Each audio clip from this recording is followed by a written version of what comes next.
여러분 안녕하세요. 저는 나이 40대의 사연에 푹 빠져서 모든 사연을 섭렵하고 제 이야기도 한번 풀어볼까 싶어 기웃거리고 있는 여자입니다. 제가 진짜 기가 막힌 사연을 하나 가지고 있는데요. 여기 계신 사연자분들의 이야기와 크게 다를 거 없는 막장이라 한번 풀어볼까 합니다. 저는 살면서 저한테 이런 일이 일어날 거라고는 꿈에도 생각하지 못했어요. 왜냐하면 제가 결혼한 사람이, 그러니까 제 남편이 말이죠. 저랑 무려 30년 지기 친구였거든요. 모든 걸 다 아는 사이라고 해도 과언이 아닐 만큼 서로의 과거를 속속들이 알고 있는 사람이었어요. 제가 한 동네에서만 30년을 살았던 사람입니다. 무리하게 대출을 받아 손수 주택을 짓고 사셨던 우리 부모님. 평생을 손수 지은 집이라며 절대로 이사 못 간다고 하셨었거든요. 그 동네에 살고 계신 사람들 대부분이 손수 지은 집이라며 그 터를 떠나지 못하시는 분들이긴 했어요. 우리 부모님의 집이 낡아서 보수가 필요할 때도 서로 돕고 도와가며 보수를 하고, 또 다른 집에서 보수가 필요하면 동네 사람들 모두 모여 돕고, 그니까 그 동네 사람들이 전부 집안에 숟가락이 몇 개가 있는지 다 알 정도로 친한 사이라는 거죠.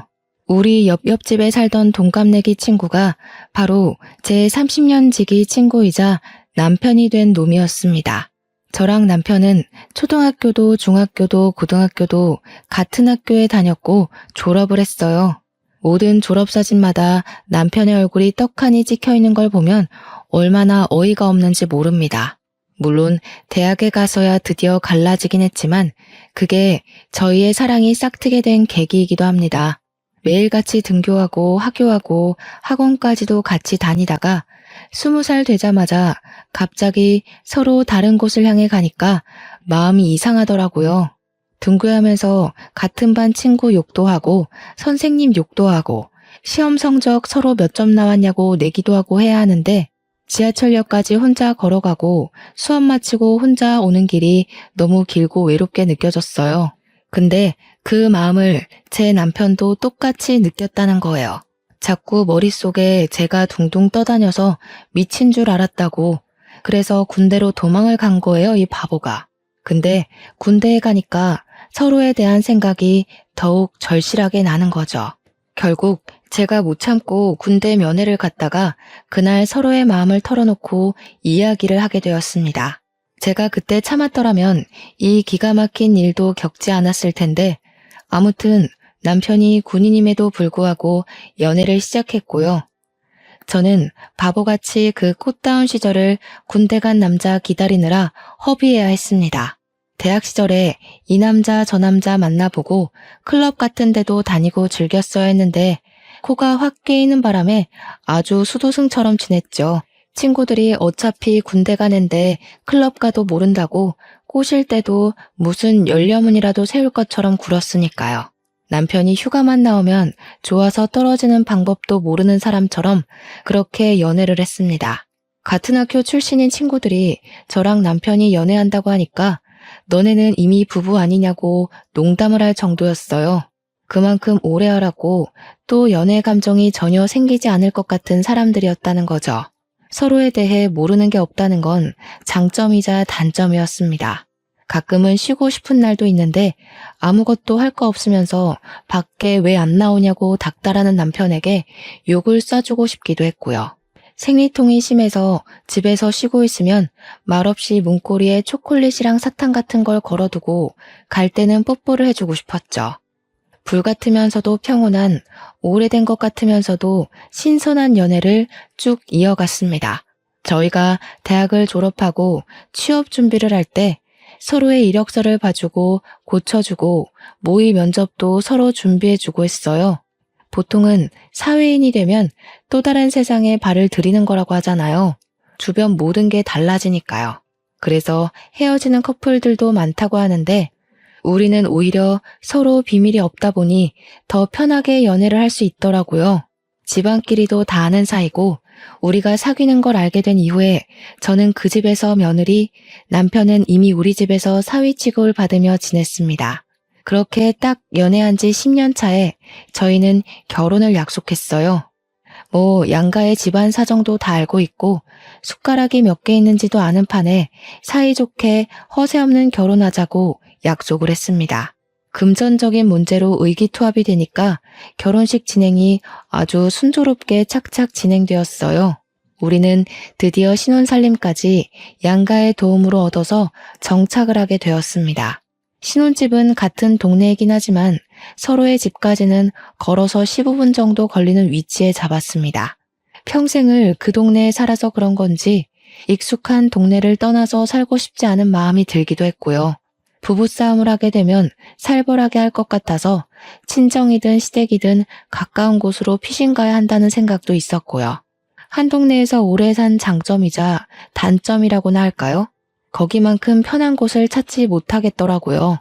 밤늦게까지 장사하시는 슈퍼집 아주머니와 언제 맡겨도 완벽하게 수선해주시는 세탁소 아저씨도 한몫하셨습니다. 남편과 저는 꽤 괜찮은 중견기업에 다니고 있었어요. 연봉도 매년 잘 오르고 직원 복지도 괜찮은 기업이었는데 저는 식품 쪽 사업부에서 일하고 있었고 남편은 패션 사업부 쪽이었습니다. 같은 계열사긴 하지만 건물은 다르게 위치하고 있어서 회사에서까지 남편의 얼굴을 마주 볼 일은 없었습니다. 그나마 다행이라고 해야 할지 회사에서까지도 내내 얼굴을 보고 있어야 한다면 금방 지겨워질 것 같았거든요. 남편은 패션 사업부 쪽의 일을 매우 마음에 들어 하지 않았습니다. 사실 남편이 지원했던 부서는 전혀 다른 부서였거든요. MD 쪽 일을 하고 싶어 했어요. 그러니까 매장을 돌면서 매장에 나와 있는 옷들을 전체적으로 밸런스 맞춰서 코디를 한다거나 잘 나가는 옷들을 위주로 카탈로그 작업을 한다거나 하는 그런 부서 쪽으로 지원했으나 사업부에 자리가 남아서 어쩔 수 없이 사업부로 떨어진 거죠. 매장 쪽 일과는 전혀 관계가 없다 보니 남편은 회사를 꾸역꾸역 다니고 있었습니다. 저랑 결혼하고 나서도 계속 일이 재미가 없다는 말만 반복했고 어느 순간부터는 이직을 할까 사업을 할까 하면서 허튼 소리를 하더군요. 중견기업이라 나를 알아주는 회사임에도 불구하고 배가 불러서 저런 소리를 하는 거지 하면서 제가 몇 번이나 잔소리를 했죠. 따지고 보면 우리도 이제 나이 30을 넘겼는데 이제 와서 스카우트 되는 것도 아니고 개인 사업을 하게 되면 리스크가 너무 많잖아요. 개인 사업이라는 게 무조건 성공한다는 보장도 없고 어느 정도 가진 재력이 있어야 한동안 굴러가고 할 텐데 사업부에서 일을 하면서도 눈에 보이는 게 없는지 자꾸 헛바람이 들어서 사업 이야기를 꺼내곤 했습니다. 그때마다 저는 안 된다고 딱 잘라 말하면서도 더 늦기 전에 시켜야 하나 고민도 되긴 했죠. 제가 워낙 시부모님이랑 친하게 지내는 사이기도 했고 결혼하고 나서도 그 관계가 잘 유지되고 있었기 때문에 몇 번 고민 상담을 했어요. 지금 월급도 좋고 복지도 좋고 이만한 회사 찾기도 힘든데 자꾸 남편이 딴 마음을 먹는 것 같아서 고민이라고요. 연애하던 시절이었으면 시모가 분명 제 말이 맞는다고 하셨을 텐데 결혼하고 나니까 또 말이 조금씩 달라지더라고요. 저한테 은근히 그냥 우리 아들 하고 싶은 거 하게 응원해주면 안 될까? 하는 뉘앙스로 말을 하시는데 그런 마음 아세요? 팔이 안으로 굽는 걸 알자마자 더 뻗대고 싶어지는 유아스러운 심리랄까요? 시모가 남편을 싸고 도는 것 같으니까 더 하고 싶은 대로 시켜주면 안 되겠다 하는 마음이 들더라고요. 그나마 한 가지 다행인 건 시부가 전적으로 제 편을 들어주신다는 것이었습니다. 원래 학창 시절부터 제가 더 똑똑했다는 거 모르냐면서 시모한테 현명한 며느리 편을 들어줘야 한다고 박박 우기셨어요.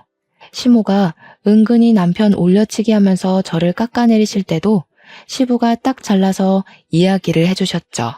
지금 며느리 말 중에 틀린 게 뭐가 있냐면서 애가 없어서 다행이지 애도 있는데 잘 다니던 회사 그만두고 사업하겠다고 했어 보라고 당장 이혼당하고도 할 말 없는 거 아니겠냐고 열변을 토해주셨습니다. 사업도 돈이 있어야 할 수 있는 거고 이직도 능력이 되어야 불러주는 곳이 있어야만 가는 거라 하셨어요. 시부 말이 틀린 게 하나도 없었죠. 시모가 구시렁대면서도 남편 편만 들 수 없는 상황이기도 했고요.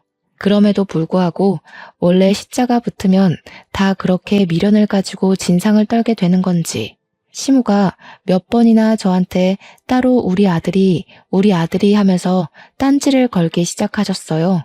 물론 부모님들끼리 서로 오래 알고 지낸 사이고 친하기도 하니까 대놓고 말은 못하시고 은근히 돌려가는 듯한 말투로 이야기하시는 거 있잖아요. 우리 며느리가 사회생활을 잘하는 게 성격이 드세서 그런가? 이런 류의 말들이요. 아들이 사업을 하고 싶어 하면서도 못하는 이유가 기가 센 며느리 때문인가? 이렇게 딴지를 걸기 시작하시니까 시부한테 제가 고민 있다고 연락을 하면 아예 집이 아닌 밖으로 절 부르시더라고요. 시무 없는 데서 이야기하자 이런 뜻이었죠. 제가 또 술을 좀 하는 편이거든요. 우리 남편이나 시무나 전부 알코올이 선천적으로 잘 안 받는 체질인지 술을 안 드시고요. 근데 유일하게 또 시댁에서 술을 좋아하시는 게 시부 하나거든요. 저랑 술 마시면 재미있다면서 밖에서 만나기 시작한 이후로는 저랑 맨날 술을 먹자고 하셨어요. 물론 시부가 마시는 것도 많이 사주시고 저도 엄청 챙겨주시고 술자리도 편안해서 저도 좋다고 나가서 술을 마셨죠. 그러다 보니 시부랑 저랑 진짜 친구처럼 친해지더라고요. 어딜 가든 제 편을 꼭 들어주겠다고 손가락까지 걸고 약속을 했어요. 천군만마 든든한 아군을 얻은 기분이라 너무너무 좋았습니다. 시부가 이러나 저러나 절대로 허튼 짓 하는 거 내버려두면 안 된다고 남편한테 사업바람 들게 한 사람이 시무일지도 모른다며 들어주지 말라고 했어요. 저도 집에 와서 남편한테 똑같이 이야기를 했죠. 허튼 소리 하지 말고 지금 하는 일이나 잘하자고요. 남편이 그 뒤로 구시렁거리는 소리가 좀 줄었더라고요. 그래서 저도 안심하고 바쁘게 일을 하면서 지내고 있었어요.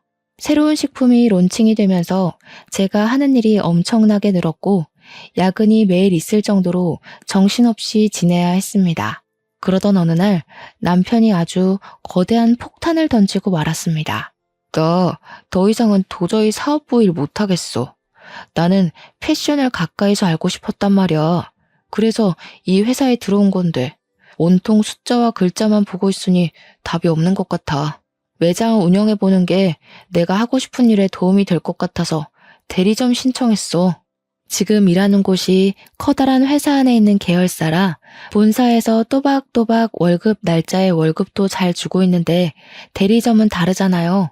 남편에게 이야기를 들어보니까 대리점을 하게 되면 판매 수익의 일정 %만큼을 월급으로 주는 개념이라고 하더라고요. 그러니까 남편이 옷을 팔아야지만 수익이 나는 거고 그 수익금으로 직원 월급까지 줘가면서 팔아야 한다는 건데 매장 위치가 어디에 있는지 알지도 못하는 상태에서 대리점 신청을 했다는 게 말이나 되는 소리입니까? 아무리 대책이 없어도 그렇지 회사에 몇 년이나 몸담고 있었으면서 그런 것도 모르고 일을 친다는 게 너무 답답했어요. 그래서 어디 위치인지는 알고 있냐고 하니까 경기도에 있는 아울렛 매장인데 우리가 생각하는 큰 규모의 아울렛은 아니라고 했습니다. 그 말을 듣자마자 매출이 쥐똥만큼도 안 나오겠구나 싶은 거죠. 제가 당장 취소하고 와라 했더니 거기서 장사했던 사람이 그러는데 매출이 꽤 잘 나왔다고 하는 겁니다. 저는 진짜 이 모질이를 어떻게 해야 하나 싶었습니다. 장사도 잘 되는데 그 사람은 왜 접었대? 매출이 넉넉한데 굳이 장사 접을 이유가 있나? 그러니까 남편이 우물쭈물하면서 그거야 잘 모르겠는데 아무튼 괜찮다잖아 이러더라고요. 수상쩍은 위치에 매장 운영이라고는 한 번도 해본 적이 없는 사람이 거기 가서 퍽이나 잘하겠다 싶었어요. 그래서 절대 안 된다고 대리점 하겠다는 거 취소하고 다시 생각해보라고 했더니 남편이 그제야 이미 사표를 던지고 나왔다는 겁니다. 대리점 신청도 다 끝났고 가게 보증금만 내면 그 자리에 들어가기로 했다는 거예요. 제가 얼마나 가슴이 터질 듯이 화가 났는지 이해가 가세요? 당연히 그 대화는 부부싸움으로 번지게 되었습니다. 어떻게 한마디 상의도 없이 그런 일을 벌일 수 있냐고 제가 고래고래 소리를 질렀죠. 남편은 제가 소리를 질렀다는 것에 꽂혀서 막 뭐라고 했어요. 어떻게 남편이 하겠다는 일마다 부정적으로 볼 수 있냐? 소리는 왜 지르냐 하는데 이렇게 혼자 독단적으로 처리할 거면 결혼은 왜 했나 싶고 너무 열이 뻗치더라고요. 남편한테 솔직하게 이야기를 했죠. 너 자리 잡으려면 못해도 몇 년은 걸릴 거 아니냐고요. 그러니까 남편이 옷만 잘 팔면 됐지 자리 잡는 게 뭐 오래 걸리겠냐고 빠르면 한 달 안에도 할 수 있는 거 아니네요. 저는 남편에게 그 사업체가 돌아가는 시스템도 모르면서 다짜고짜 대리점을 내면 누가 도와줄 거냐고 너 잘할 수 있냐고 따졌어요. 그러니까 뭐 자기가 패션 쪽 일을 한 게 몇 년인데 그것도 모르겠냐고 으름장을 두더라고요. 지금 하던 일도 패션 쪽 일인 걸 알면 잠자코 잘 붙어나 있지 꼭 이런 식으로 사고를 치죠. 판매하는 거랑 사업부 일은 완전히 다른 거다. 사무직이랑 서비스직이 어떻게 같을 수 있냐고 했더니 대꾸 안 하더라고요. 씩씩거리면서 자기 오늘 기분 나빠서 시댁 가서 자고 오겠다고 나가버렸어요. 저는 혼자 남은 집에서 이 사태를 어찌 해결해야 하는가 고민을 하고 있었는데 시부한테 연락이 왔습니다. 술 한잔 하자고 하시길래 마음껏 취해보려고 술을 마시고 속 시원하게 털어놓았어요. 생각이 없어도 너무 없는 것 같다고 어떻게 상의도 없이 그런 일을 할 수 있냐고 하니까 시부가 되려 미안하다며 보증금은 시부가 내주시겠대요. 그래서 에라 모르겠다, 될 대로 되라 하고 손 놓기로 했습니다. 당연히 제가 결심해야 할 일은 남편이 자리를 잡기 전까지 애를 가지지 않겠다는 것이었습니다. 하지만 세상 일이 제 마음대로 될 리가 없죠. 그렇게 다짐한 지 4개월이 막 지났을 무렵 제가 글쎄 임신을 떡하니 하고 말았습니다. 물론 양가에서는 무슨 잔치라도 벌일 것처럼 난리를 떨면서 좋아하셨습니다. 저한테 은근히 틱틱거리던 시모까지도 너무 잘했다고 축하한다고 제 손을 꼭 잡으시는데 제 마음은 또 그게 아니지 않겠어요. 축하받아야 마땅한 일이지만 그러면서도 마음 한구석에 걱정이 너무 크게 되는 겁니다. 우리 아이한테 아직까지도 미안한 일이에요, 그게.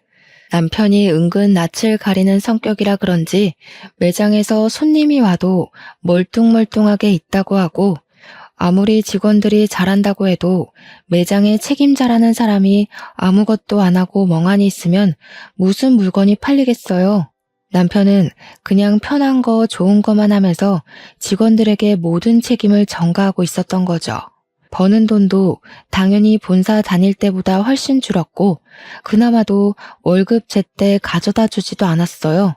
뭐 그만큼 번다는 게 자기 입장에서는 부끄러워서 제 날짜에 못 주는 거다 하며 변명을 하지만 제가 화를 내야지만 월급 봉투를 내민다는 게 어이가 없잖아요.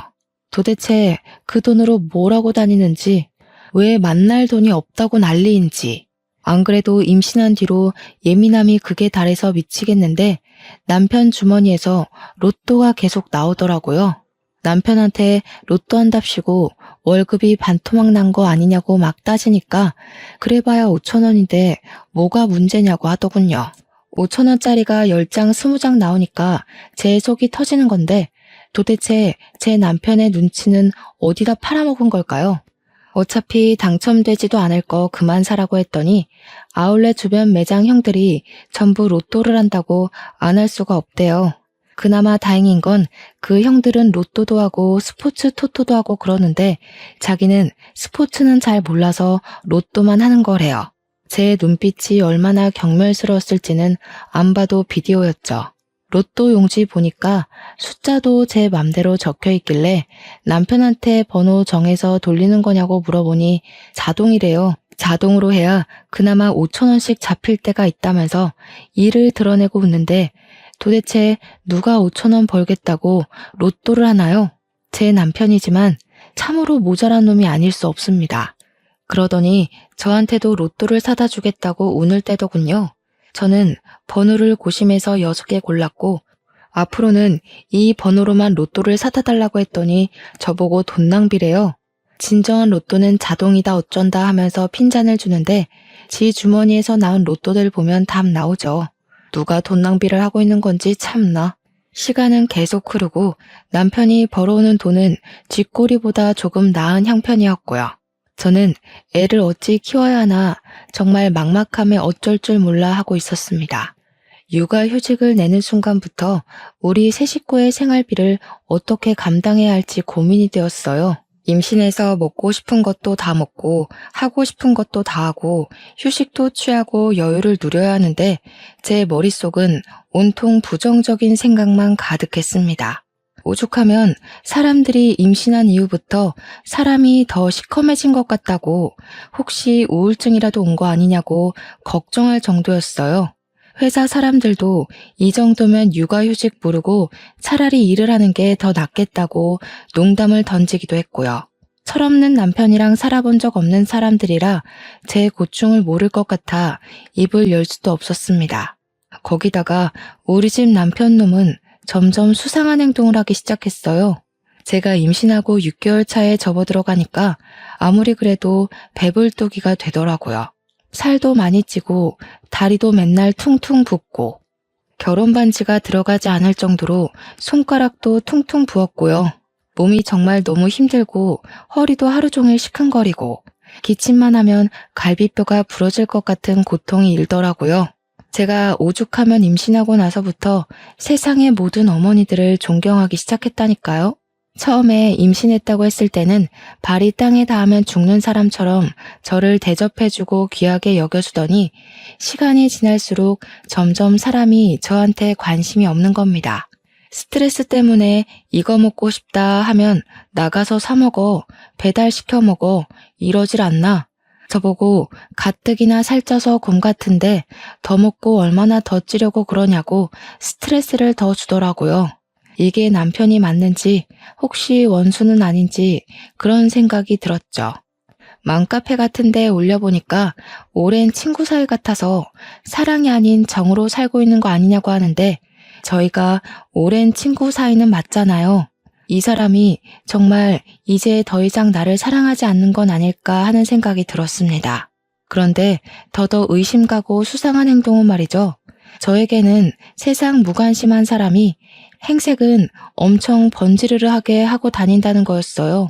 평소에는 머리 감기 귀찮다면서 절대 하지 않던 포마드 같은 걸 발라서 싹 고정시키고 다니지를 않나. 행커치브 같은 것도 그날 코디에 맞춰서 일일이 갈아 끼우고 다니고 구두도 못 본 사이에 여러 켤레를 샀더라고요. 예전에 학창시절 때부터 우리 남편이 한 가지에 꽂히면 그것만 신던 놈이라 신발은 정말 딱 한 켤레만 사서 신던 놈이거든요.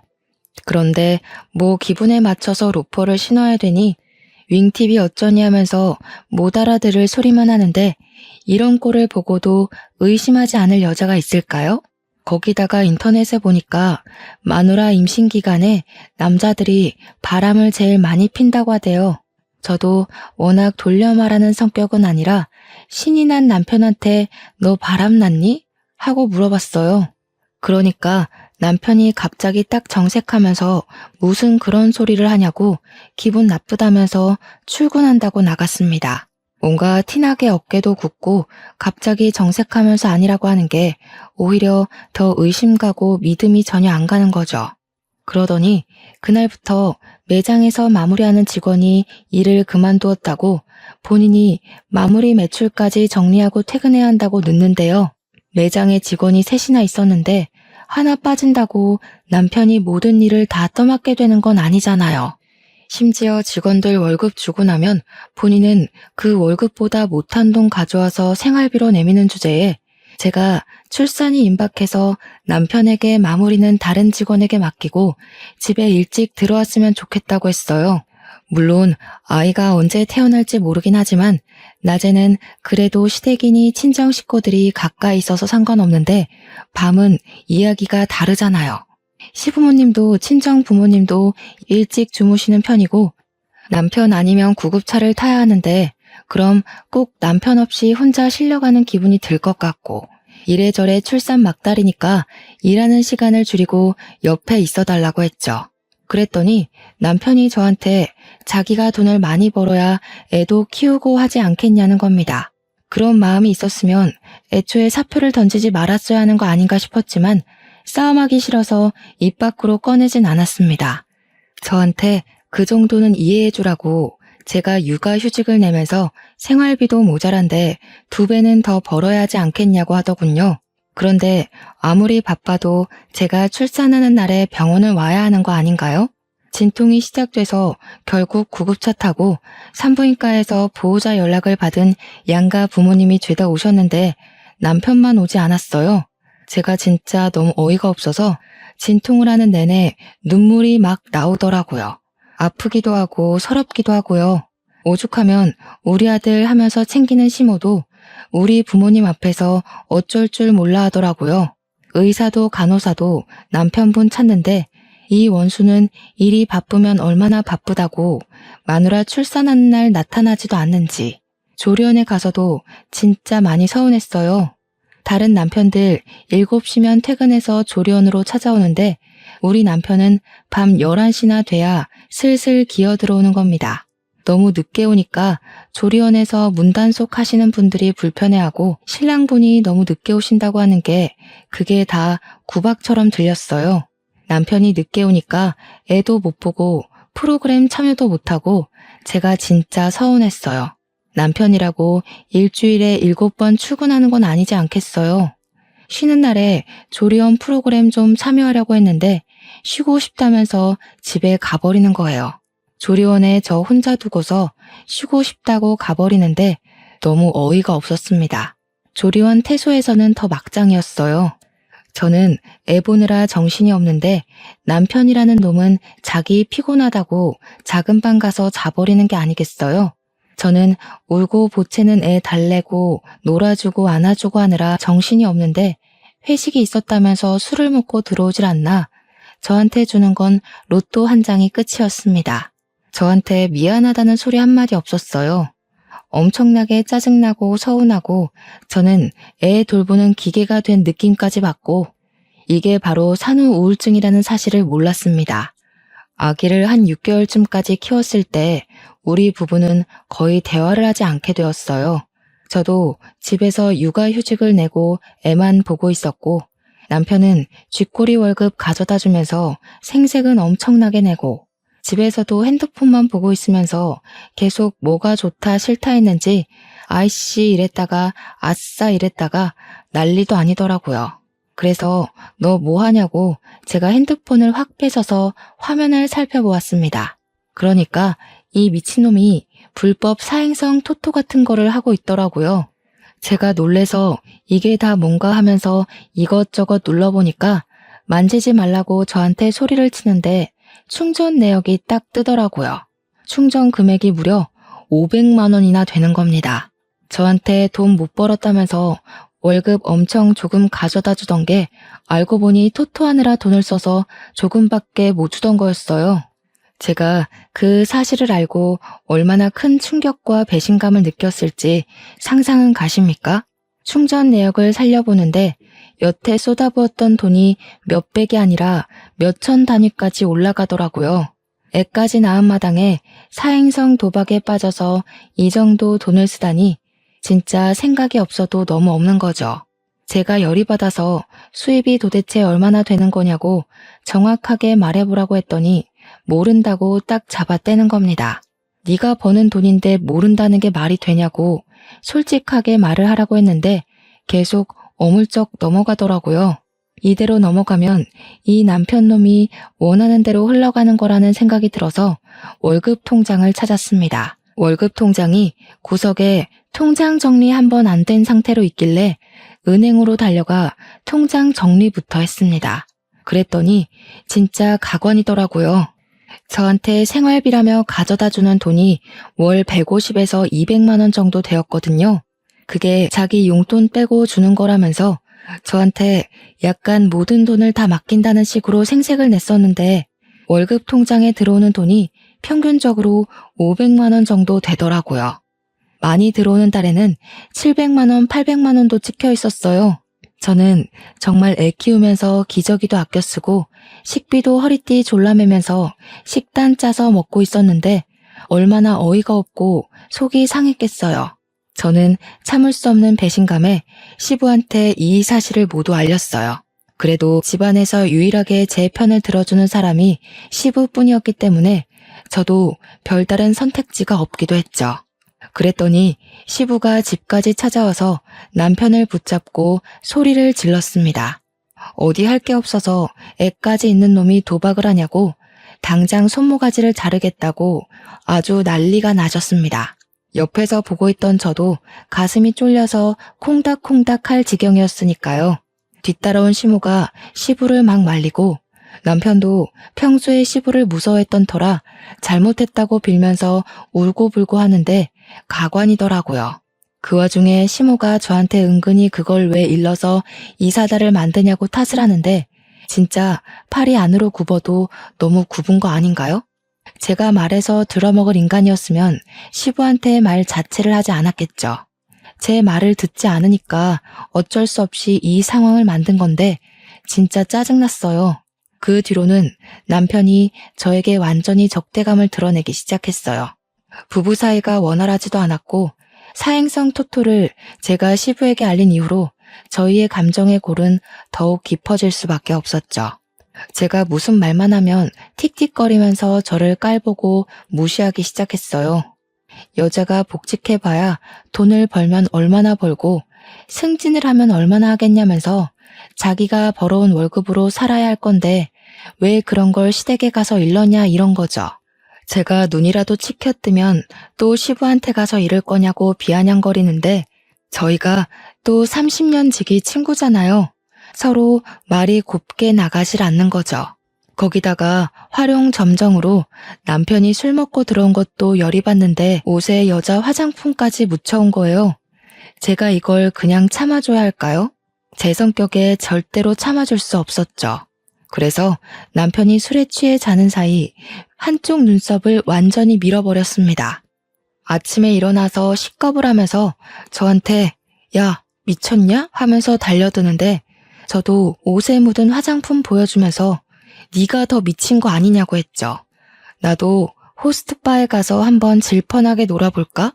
하면서 소리 지르니까 씩씩거리면서 한쪽 눈썹 손으로 가리고 출근하더라고요.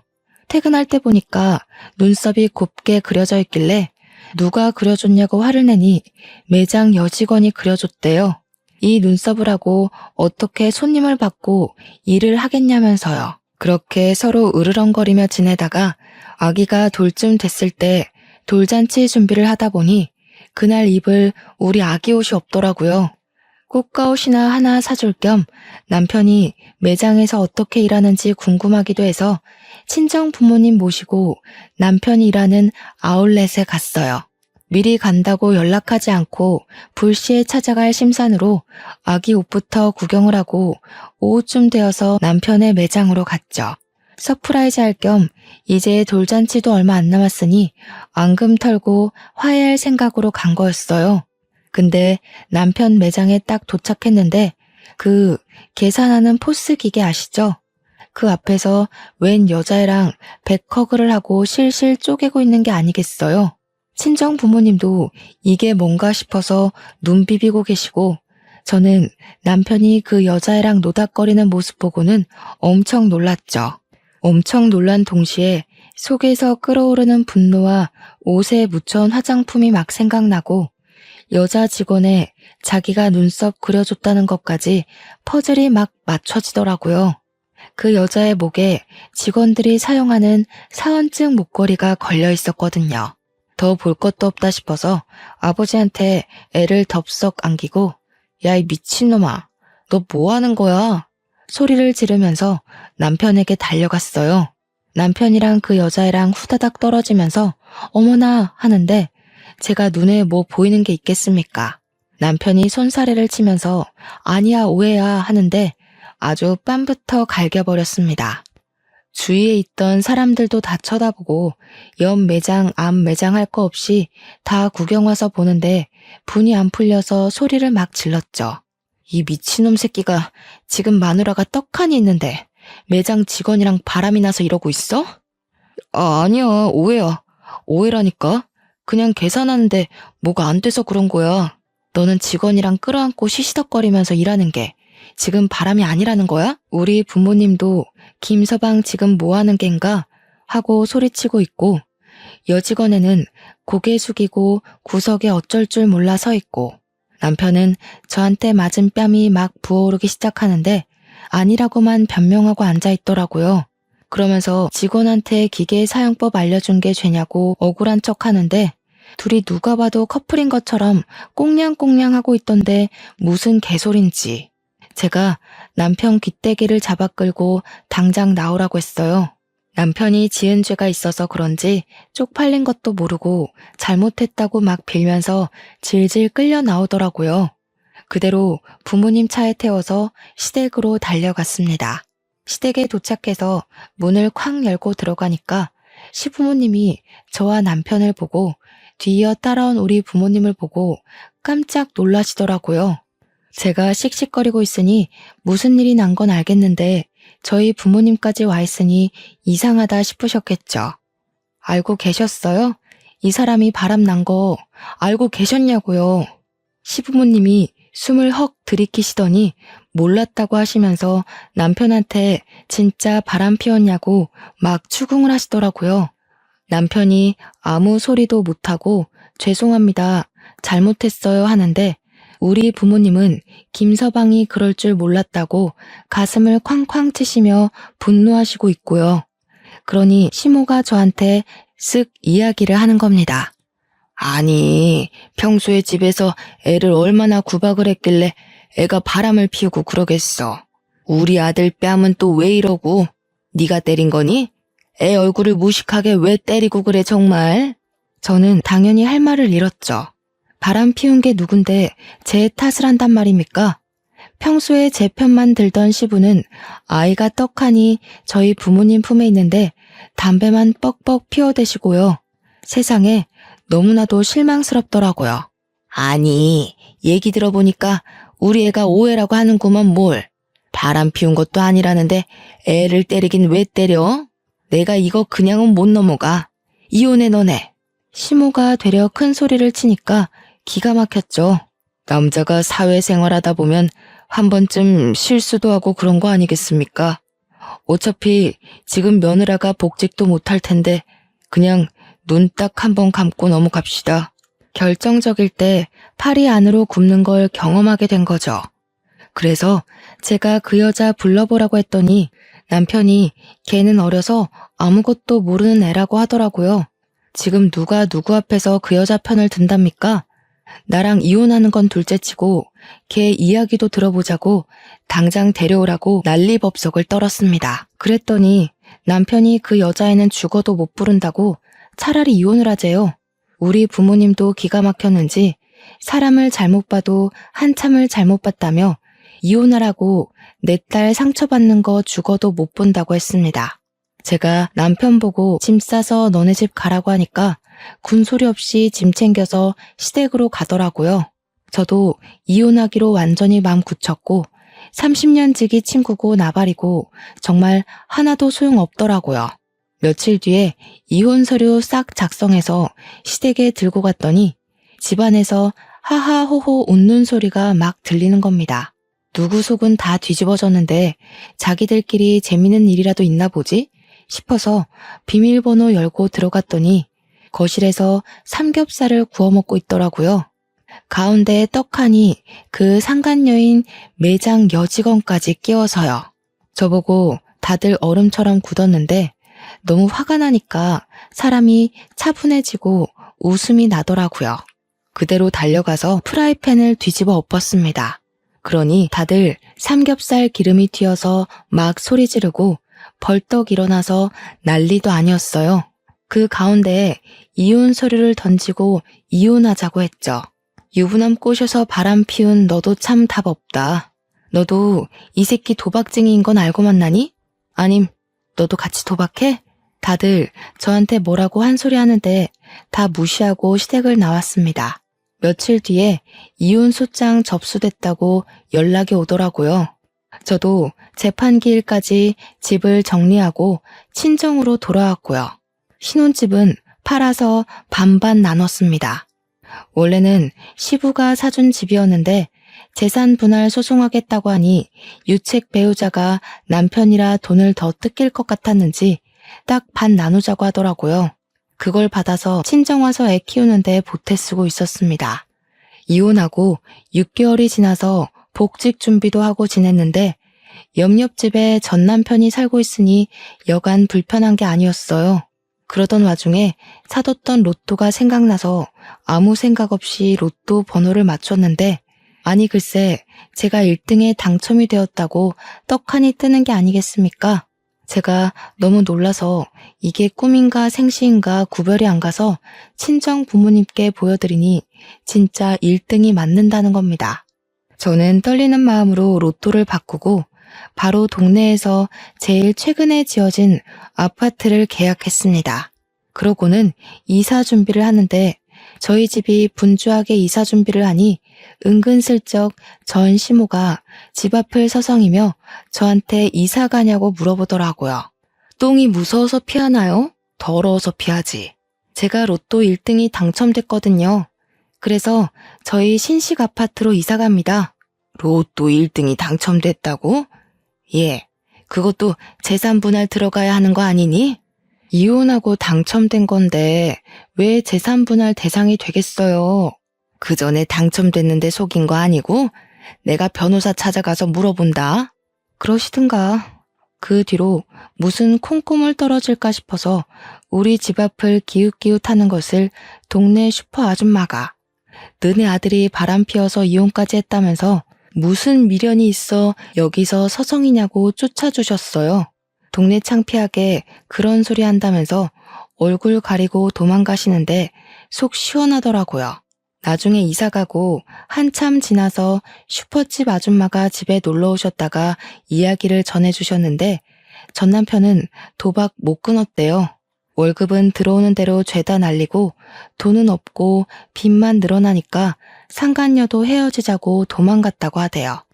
시모는 동네에 아들 바람 피운 거 죄다 소문내서 쪽팔려서 못 살겠다고 난리고 시부는 돈 없는데 이사를 갈 수도 없고 미치겠다고 맨날 술만 드신대요.